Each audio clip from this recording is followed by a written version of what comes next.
If you play Assassin's Creed, then you might be familiar with Unity. It follows the story of Arno Victor Dorian, who will go on to participate in various events of the French Revolution and interact with notable figures of the time. If you also play Assassin's Creed Unity, then you might be familiar with this white waistcoat that he wears, which is probably just about the coolest thing I've seen on any of the Assassins thus far. So, when I saw that waistcoat, I decided that I just had to have it, no matter how ridiculous it looked. And then I decided to go on the Google and see if I could find it. I found it on the Google, and it was either wrong or horribly expensive. And I wanted something that was going to be of good quality, so I decided I would go ahead and make it. And I did find a pattern for it by Enfant DeGuerre, which worked out so good. I'll have it linked down below. And so in this video, what we'll do is we will follow the construction process of the making of this waistcoat worn by Arno Dorian in Assassin's Creed Unity. So I began with the drafting process. After a very fruitless search on the internet, finding an actual pattern for the whole costume, I did ultimately determine that I would have to, in fact, draft most of it myself. For the waistcoat, however, I did find a pattern drafted by Enfant DeGuerre. It was an excellent pattern that lapels aside worked out extremely well. Arno's waistcoat has an angled drape to it, almost cutaway in appearance, with a very exaggerated lapels and some beautiful cording details. I was immensely picky about the waistcoat because it's very iconically Arno, and I really wanted that to come across. So when I was finally satisfied with the draft and got it scaled down to my proportions, I proceeded to cut it out and make a mock-up out of some very awful knit fabric. And one would think, when I made that mock-up, that I would have realized then that the lapels were wrong. But I didn't. I didn't realize that mistake until I was well into making the actual garment.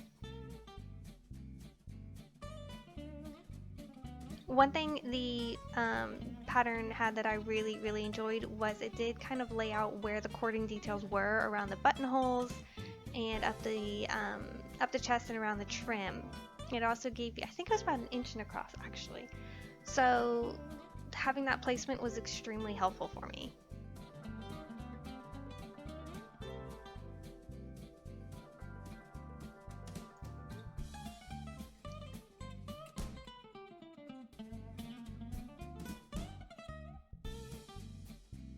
So at this point I'm looking at the interfacing for the lapels because I knew I wanted them to lay back nicely like his does, and promptly realized that I had no idea how horsehair canvas works. Some casual googling and YouTubing later, I made a somewhat educated decision and added them in. But I did not pad stitch them down because I didn't think that was necessary. Editing me, it was necessary. As you can see right here, I went ahead and pad stitched in the horsehair canvas so that these lapels will mostly behave. They still kind of want to flip out at the ends though.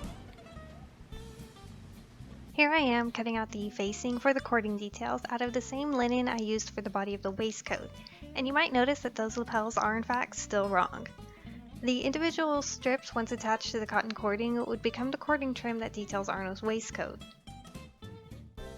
I traced out the notes I made on the pattern to the linen itself to get the shapes and dimensions correct. I then lined up the linen strips to the pattern because I wanted to make sure they matched the garment itself. I cut out 2 of each facing piece of linen. The cording I used was 3mm cotton cording, and I attached 4 rows to each piece of trim.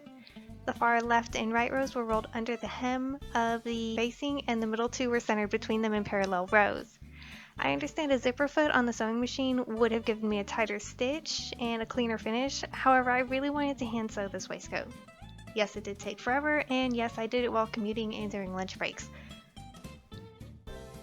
To attach the cording to the waistcoat, I pinned it in rows and whip stitched around them to hold it into place when I added the trimming piece on top of it later. I then stitched in between each individual row to get the, rows on the cording correct.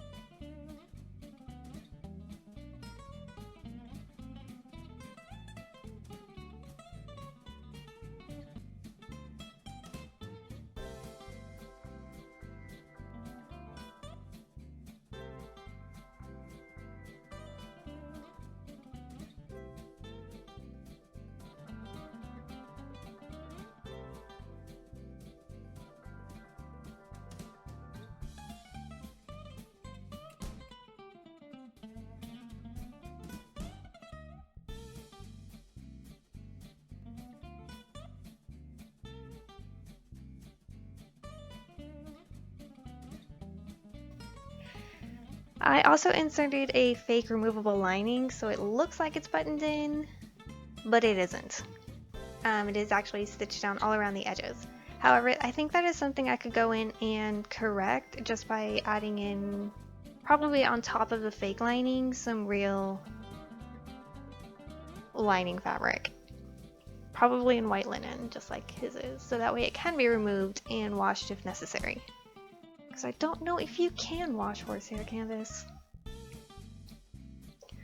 Following that, I did add a total of 9 buttons. I believe Arno's actually has like 4, 8, 12. However, he's also significantly bigger than me. So 9 buttons for me, 3 on each lapel, and 3 buttoning down center front.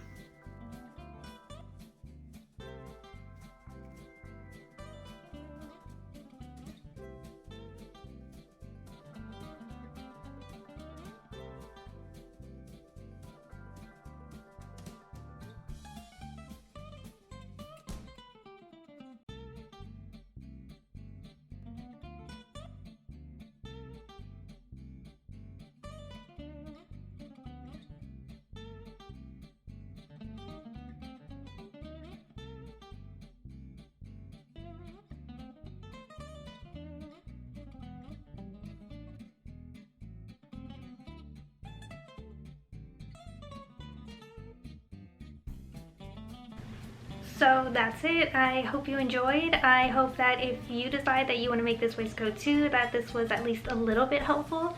And guess I'll see you maybe when we do the coat. Bye!